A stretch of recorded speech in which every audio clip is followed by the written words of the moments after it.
Bagyong Maymay nasa kanlurang bahagi na ng La Union. Kumikilos pa Hilaga ngunit may posibilidad na bumalik ang direksyon nito patungong Silangan at tumama sa Ilocos Sur o La Union ngayong gabi hanggang bukas ng madaling araw. Magandang araw Pilipinas! Ngayong Miyerkules ng hapon, August 5, 2026, isang mahalagang weather update ang kailangan nating tutukan. Dahil ang dating low pressure area na minomonitor natin ay isa na ngang tropical storm Maymay o Bagyong Maymay. Mga kababayan, ayon sa pinakahuling update sa Bagyong Maymay ay nasa kanlurang bahagi na ito ng La Union at kumikilos pa Hilaga ngunit may posibilidad na bumalik ang direksyon nito patungong Silangan at tumama sa Ilocos Sur o La Union ngayong gabi hanggang bukas ng madaling araw. At narito ang isang napakahalagang tanong, gaano kalakas ang magiging epekto ng Bagyong Maymay sa Northern Luzon?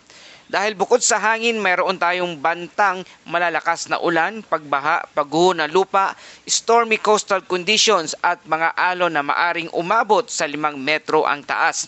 At may isa pang malaking concern. Habang nasa kanlurang bahagi ng Luzon ang Bagyong Maymay, aktibo rin ang southwest monsoon o habagat, kaya maaring mas lumawak ang epekto ng pag-ulan kahit sa mga lugar na hindi direktang tatamaan ng sentro ng bagyo.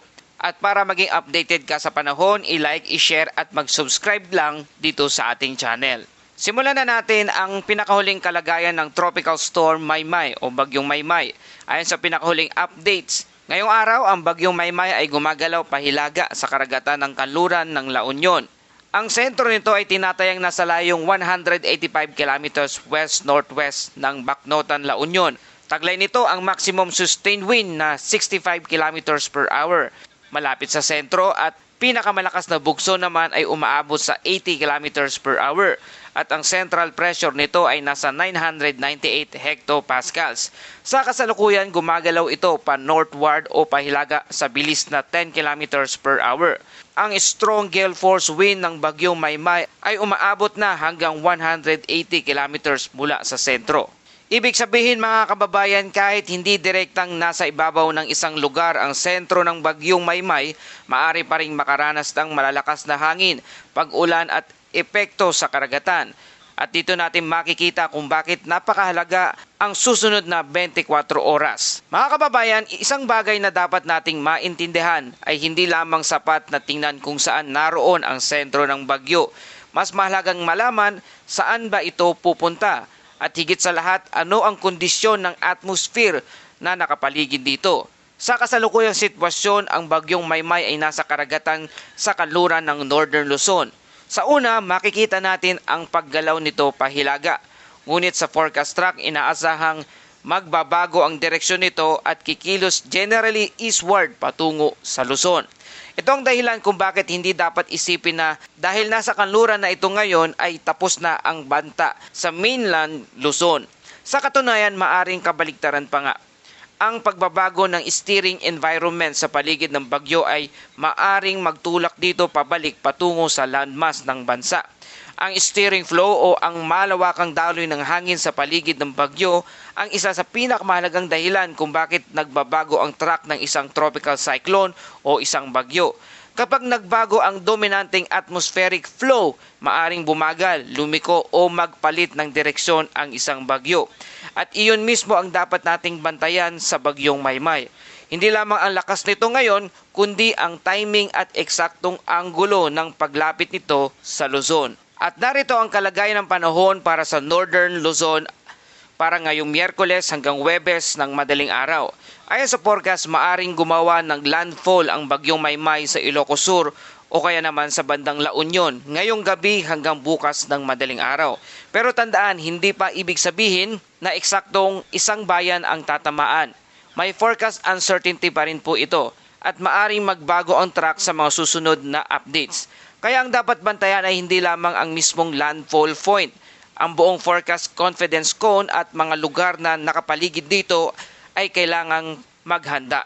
Ngayon ang tanong, saan dadaan ang Bagyong Maymay? Gawin nating mas madaling intindihin ang inaasahang ruta ng bagyo. Sa unang yugto ngayong araw ng Miyerkules sa kasalukuyan, ang Bagyong Maymay ay nasa karagatan ng kanluran ng La Union at gumagalaw ito pahilaga.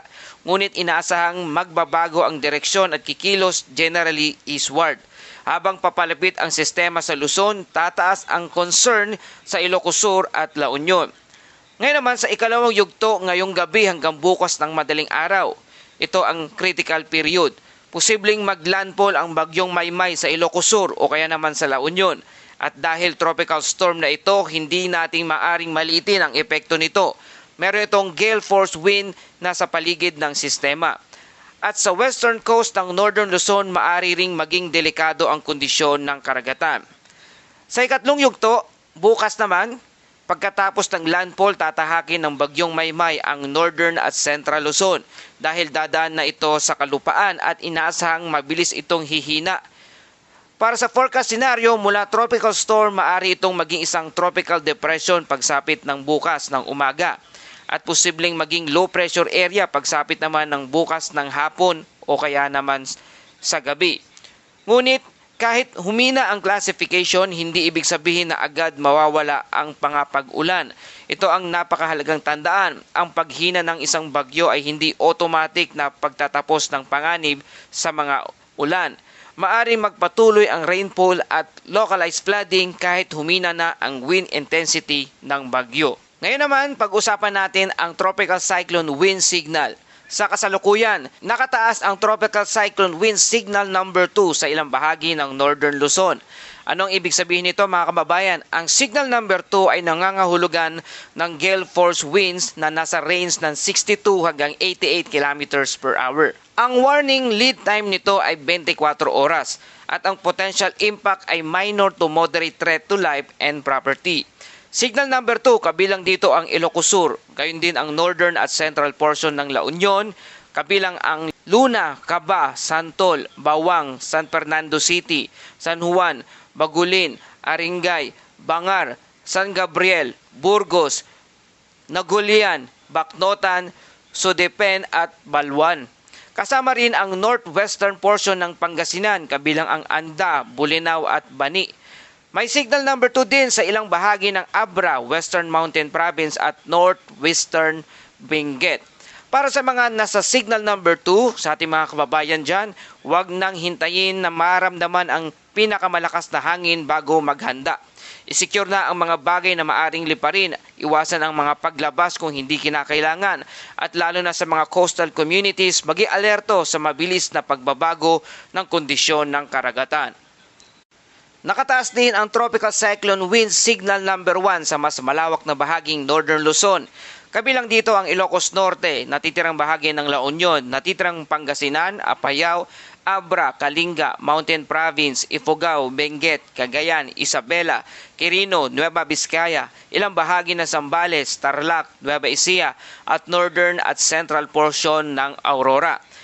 Ang signal number 1 ay may wind threat na strong wind na nasa 39 hanggang 61 kilometers per hour. At ang potential impact nito ay minimal to minor threats sa buhay at ari-arian. Pero tandaan, minimal to minor does not mean zero risk. Lalo na kung mayroong mga puno, poste, bubong at light structure o iba pang bagay na madaling maapektuhan ng malalakas na hangin. At may posibilidad pang magbago ang wind signal habang lumalapit ang bagyo. Ngayon, marahil ito ang mas dapat nating bigyan ng pansin dahil sa maraming pagkakataon, hindi na hangin ang pinakamalaking problema sa isang tropical cyclone o isang bagyo. Ulan at pagbaha ang maaring maging mas malawak ang epekto. Pero sa bagyong Maymay, may ilang lugar na nasa mataas na ang rainfall forecast. Sa kasalukuyang outlook, ang ilang bahagi ng Northern Luzon ay maaring makaranas ng 100 hanggang 200 millimeters na buhos ng ulan. Kabilang dito ang La Union, Pangasinan, Benguet, Tarlac, Zambales at Bataan. May mga lugar naman na maaring makatanggap ng 50 hanggang 100 millimeters na buhos ng ulan, kabilang dito ang Ilocos Sur, Nueva Vizcaya, Aurora, Nueva Ecija, Bulacan at Pampanga. At hindi lamang ito one-time na buhos ng ulan. Kapag ang lupa ay dati ng basa dahil sa mga nakaraang pag-ulan, mas mabilis itong umapaw. Kapag saturated na ang lupa, mas tumataas ang posibilidad ng flash flood, river flooding at landslide, lalo na sa mga mountainous areas ng Cordillera at ilang bahagi ng Northern Luzon. Mga kababayan, narito ang mga lugar na dapat tutukan. Kung ikaw ay nasa Northern Luzon, narito ang mga pangunahing lugar na dapat maging alerto. Sa Ilocos Region, Ilocos Norte, Ilocos Sur, La Union at Pangasinan, dito ang pinakamalapit ang inaasahang landfall zone. Ang bantang dapat bantayan, malakas na hangin, tuloy-tuloy na ulan, flash flood, landslide at dangerous sea condition. Sa lugar ng Cordillera, Benguet, Mountain Province, Abra, Apayao, Kalinga, Ifugao, dito mas mataas ang concern sa landslide at flash flood dahil sa terrain. Kapag malakas at matagal ang ulan, maaring magkaroon ng pagguho ng lupa sa mga matatarik at mountainous areas. Sa Central Luzon, Tarlac, Nueva Ecija, Bulacan, Pampanga, Zambales at Bataan, dito ang maaring maramdaman ang epekto habang tumatawid ang sistema sa Luzon. At sa Metro Manila at Calabarzon, hindi man direktang dadaan ang sentro ng bagyo. Sa Metro Manila, may rainfall contribution mula sa habagat, kaya bantayan ang Metro Manila, Rizal, Cavite, Batangas at Laguna. At ngayon para sa ating coastal waters updates. Coastal hazards, may gale warning na nakataas sa western seaboard ng Northern Luzon. At ang forecast wave height ay maaring umabot sa 5 metro ang taas sa mga seaboard ng Ilocos Sur, La Union at Pangasinan. Mga kababayan, ang 5 meters wave height ay hindi normal na kondisyon ng dagat. Ito ay maaring maging very rough seas at mapanganib para sa mga marine navigation. Kaya malinaw ang mensahe para sa mga mangingisda at operators ng maliliit na sasakyang pandagat, huwag pumalaot. Kung nasa dagat na at lumalala ang kondisyon, humanap agad ng ligtas na harbor or shelter. May rough seas din hanggang 3.5 meters sa seaboard ng Northern Zambales at hanggang 3 metro ang taas sa ilang bahagi ng Isabela, Lubang Island, Batanes, Catanduanes, Bataan, Cavite, Batangas, Camarines Norte at Camarines Sur, pati ang ilang bahagi ng Davao Oriental. Para sa mga small craft o demotor na bangka, hindi lamang hangin ang problema, alon, current at biglaang pagbugso ng hangin ang maaring magpahirap sa sa navigation. Kaya kung hindi kinakailangan, manatili muna sa pantalan. Mga kababayan, ano ang pinakamalaking uncertainty? Ito ang gusto nating bigyang diin. Ang track ng bagyong Maymay ay hindi pa dapat ituring na final. May posibilidad ng pagbabago ng succeeding updates. Bakit? Dahil ang tropical cyclone ay isang dynamic system. Maari itong magbago ng bilis, direksyon at organisasyon depende sa environment. At sa ganitong sitwasyon, kahit maliit na pagbabago sa steering flow ay maaring magresulta ng pagbabago ng landfall location. Halimbawa, kung bahagyang mas pahilaga ang track, maaring lumapit ang system sa northern portion ng Luzon. Kung bahagyang mas patimog naman, maaring maapektuhan naman ng mas malawak ang western Luzon. Kaya hindi natin dapat hintayin ang eksaktong landfall point bago kumilos. Ang preparation ay dapat nakabase sa potential impact area, hindi lamang sa isang linya sa weather map. Ngayon ang tanong, sa intensity forecast, lalakas pa ba ang bagyong Maymay? Sa kasalukuyan, taglay ng bagyong Maymay ang lakas na 65 km sustained winds at may pagbugso na 80 km per hour. Sa forecast-wise, inaasahang mananatili itong tropical storm habang papalapit sa Luzon. Ngunit pagkatapos ng landfall, isang sitwasyon na ang haharapin nito. Kapag pumasok na ito sa landmass ng Northern at Central Luzon, mawawala ang malaking energy source nito, ang mainit na karagatan. Dahil dito, inaasahang hihina ito. Sa forecast, tropical storms ngayon at posibleng maging tropical depression bukas ng umaga. At posibleng maging low pressure area naman bukas ng hapon o kaya sa gabi. Pero muli, humihina ang hangin pero maaring magpatuloy ang mga pag-ulan. Kaya huwag gamitin ang downgrade ng classification bilang senyalis na tapos na ang panganib sa isang lugar. Kaya ngayon, ano ang mga dapat abangan sa mga susunod na 24 oras? Mga kababayan, kung gusto nating gawing simple ang lahat ng impormasyong ito, narito ang mga 5 bagay na dapat nating bantayan at tandaan. Number 1 ay yung kanyang track. Saang eksaktong tatama o dadaan ang bagyong Maymay? Sa Ilocos Sur ba? Sa La Union ba? O may pagbabago pa? Number 2, ang kanyang wind signal. May posibilidad bang lumawak o magbago ang signal? Number 2. Number 3, ang kanyang rainfall na dala. Gaano karaming ulan ang matatanggap ng isang lugar at gaano katagal ito tatagal sa isang lugar.